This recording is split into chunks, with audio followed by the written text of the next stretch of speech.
नमस्कार दोस्तों, आज के इस लेक्चर में हम बात करेंगे साइंस तथा उसकी कुछ मुख्य शाखाओं के बारे में। तो सबसे पहले हम आते हैं साइंस पर। आपके मन में कुछ विचार उठ रहा होगा कि साइंस क्या चीज़ है, साइंस की उत्पत्ति कहाँ से हुई है, साइंस का प्रयोग कहाँ पर होता है। वैसे हमारे जीवन में जितनी भी मोड़ आते हैं, हर जगह हर वस्तु पर साइंस है, साइंस का कहीं ना कहीं उपयोग है। तो सबसे पहले साइंस की निश्चित परिभाषा क्या बनती है? किसी भी तथ्य का क्रमबद्ध, सुसंगठित तथा सुव्यवस्थित ज्ञान विज्ञान कहलाता है। ये तो आम परिभाषा है जो कि आप बहुत पहले से जानते हैं, क्लास 6 से 7 से जो कुछ भी है आपको बताया गया होगा। तो जो इसकी असली परिभाषा है 1963 के विज्ञान सम्मेलन के अनुसार कि साइंस विज्ञान वह विषय है जो सुसंगठित, सुव्यवस्थित, क्रमबद्ध होते हुए उसमें प्रयोग, परीक्षण तथा निष्कर्ष पर आधारित होता है। विज्ञान सुसंगठित, सुव्यवस्थित तथा क्रमबद्ध ज्ञान है जो प्रयोग, परीक्षण और निष्कर्ष पर आधारित होता है। तो सबसे पहले विज्ञान की निश्चित परिभाषा बन गई। विज्ञान एक ऐसा विषय है जो प्रयोग, परीक्षण तथा निष्कर्ष पर आधारित होते हुए सुसंगठित, सुव्यवस्थित तथा क्रमबद्ध होता है। विज्ञान की उत्पत्ति, साइंस की उत्पत्ति लैटिन भाषा के साइंसिया नामक शब्द से हुई है। लैटिन भाषा के साइंसिया नामक शब्द से हुई, जिसका अर्थ होता है ज्ञान। SKIENTIA, scientia. साइंसिया का मतलब होता है ज्ञान। अतः ज्ञान से हमको मालूम चल रहा है कि इसमें कोई ज्ञान की बातें होंगी। विज्ञान ये केवल सामान्य ज्ञान नहीं है, ये कि कोई सामान्य ज्ञान होगा, इसमें विशेष ज्ञान दिया जाता है। एक ऐसा ज्ञान है ये, इसमें विशेषता होती है। विज्ञान यानी कि धन ज्ञान होता है। तो वी माने विशेष और ज्ञान का मतलब ज्ञान ही होता है। तो क्या ये साइंस जो एक विशेष ज्ञान है। अब हम आते हैं साइंस का वर्गीकरण करते हैं। सबसे पहले साइंस का वर्गीकरण करते हैं।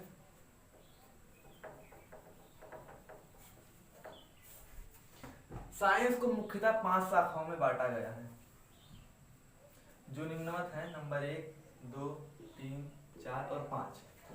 पहली शाखा भौतिक विज्ञान, आप सब लोग इससे परिचित भी होंगे। दूसरी है रसायन विज्ञान, तीसरी है जीव विज्ञान, चौथी है खगोल विज्ञान और 5वीं है भूगर्भ विज्ञान। ये 5 शाखाएं हैं मुख्यतः।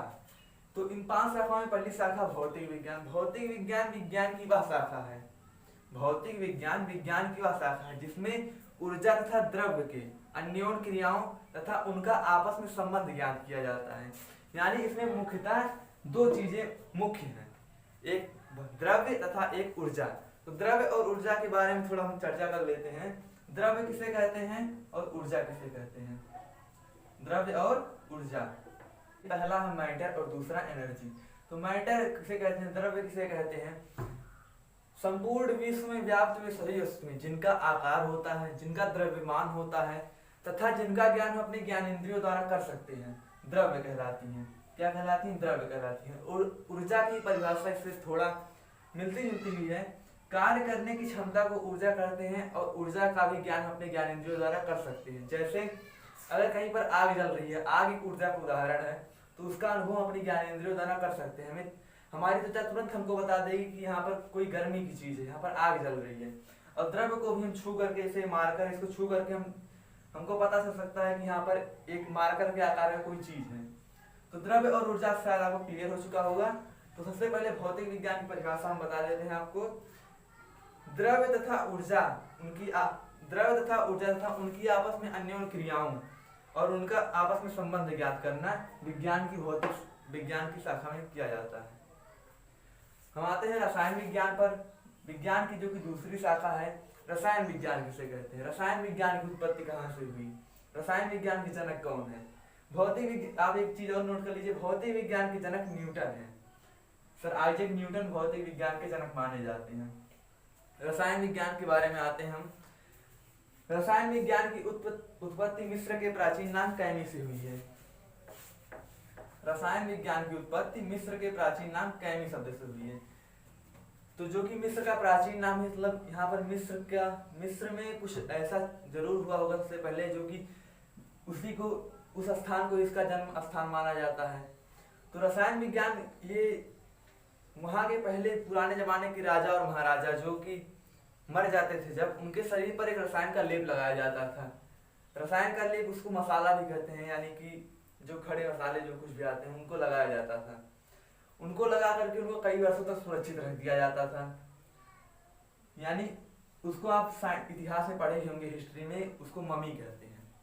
तो मम्मी ही जो है सबसे पहला रसायन का प्रयोग रहा था। तो रसायन विज्ञान भी आपको क्लियर हो चुका होगा। रसायन विज्ञान का जनक लेवोसियो को माना जाता है, लेवासिए। रसायन विज्ञान का जनक लेवासियो को माना जाता है। भौतिक विज्ञान का जनक न्यूटन को माना जाता है। तो रसायन विज्ञान की निश्चित परिभाषा क्या बन करके आती है? किसी पदार्थ की संरचना, संगठन, गुणधर्म तथा उसको बनाने की विधियों का अध्ययन विज्ञान की जिस शाखा के अंतर्गत किया जाता है, रसायन विज्ञान कहलाती है, केमिस्ट्री कहलाती है। ठीक, शायद आपको रसायन विज्ञान क्लियर हो चुका होगा। यदि कोई भी आपको डाउट हो तो आप कमेंट में जरूर बताइएगा। नंबर 2 आता है जीव विज्ञान। तो जीव विज्ञान संपूर्ण विश्व में व्याप्त सभी जीव जंतु, पेड़ पौधे तथा उनके बारे में अध्ययन करना विज्ञान की शाखा जीव विज्ञान में किया जाता है। संपूर्ण विश्व में व्याप्त जीव जंतु, पेड़ पौधे तथा अन्य जितने भी प्राणी हैं, जितने भी जगत में प्राणी हैं, उनका अध्ययन विज्ञान की जीव विज्ञान शाखा में किया जाता है। नंबर 3 है खगोल विज्ञान। खगोल विज्ञान जिसमें नक्षत्र, तारे, ग्रह, उपग्रह, इन सब का अध्ययन विज्ञान की शाखा खगोल विज्ञान में किया जाता है। और आता 5वां भूगर्भ विज्ञान। भूगर्भ विज्ञान में नदी, चट्टान तथा यानी पृथ्वी के बारे में सब कुछ अध्ययन किया जाता है। यहाँ पृथ्वी में जितनी भी वस्तुएं व्याप्त हैं, चट्टान, पर्वत, नदी, जितने भी सब प्राकृतिक चीजें हैं, उनका अध्ययन भूगर्भ विज्ञान के अंदर किया जाता है।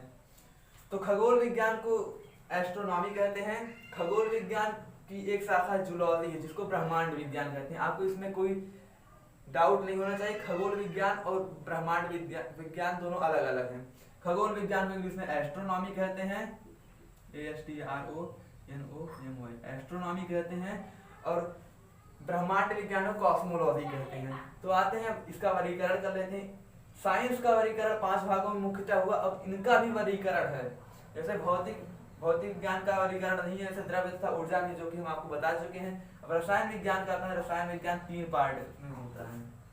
रसायन विज्ञान 3 पार्ट में डिवाइड है। नंबर 1 है कार्बनिक रसायन। कार्बनिक रसायन।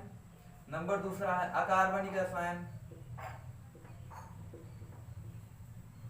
और नंबर 3 है भौतिक रसायन। ठीक, तो नंबर 1 आता है कार्बनिक रसायन। कार्बनिक रसायन, इसके नाम से ही मालूम चल रहा है इसमें कोई कार्बन की चीज है। कार्बन आप जानते होंगे, कार्बन का जो कि चिन्ह है C, इसको केवल C से डिनोट किया जाता है। इसका परमाणु क्रमांक 6 है। कार्बनिक रसायन में हम आते हैं। कार्बनिक रसायन किसे कहते हैं? संपूर्ण विश्व में जितने भी कार्बनिक पदार्थ हैं, केवल सल्फाइड, ऑक्साइड, कार्बोनेट तथा बाइकार्बोनेट को छोड़ करके जितने भी संपूर्ण विश्व में व्याप्त कार्बनिक पदार्थ हैं, उनका अध्ययन कार्बनिक रसायन में किया जाता है।